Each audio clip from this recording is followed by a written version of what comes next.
خصوصاً مولا کائنات وہ عظیم ہستی ہیں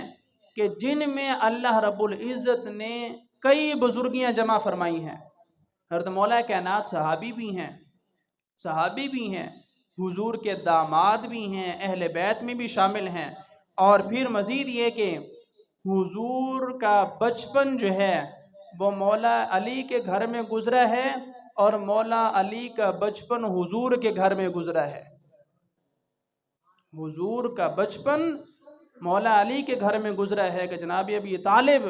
نے جو ہے وہ آپ کی پرورش کی اور آپ کی خدمت کا اعزاز حاصل کیا۔ اور اس پر میں رک کر کہتا جاؤں، بڑے لوگ آج کل بے باک ہو گئے جناب ابو طالب کے بارے میں، لوگ جو ہے وہ طرح طرح کی جو ہے وہ باتیں کرتے ہیں اور غلط جملے استعمال کرتے ہیں۔ تحقیق جو بھی ہو، ان کی بے ادبی جائز نہیں ہے، ان کی بے ادبی جائز نہیں ہے۔ جو انہوں نے حضور کی خدمت کی ہے، حضور کا ادب کیا ہے اور حضور کی پرورش کی ہے، اس وجہ سے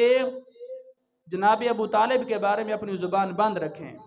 ہمارے شیخ نے ہمیں یہی فرمایا تھا کہ ہم جناب ابو طالب کا نام ادب کے ساتھ لیں گے، جناب کے ساتھ لیں گے، جناب ابو طالب، اور ان کے ایمان اور کفر کا جو معاملہ ہے ہم وہ اللہ پر چھوڑتے ہیں، ہم وہ اللہ پر چھوڑتے ہیں، اور اس میں پڑھنے کی ہمیں ضرورت نہیں ہے۔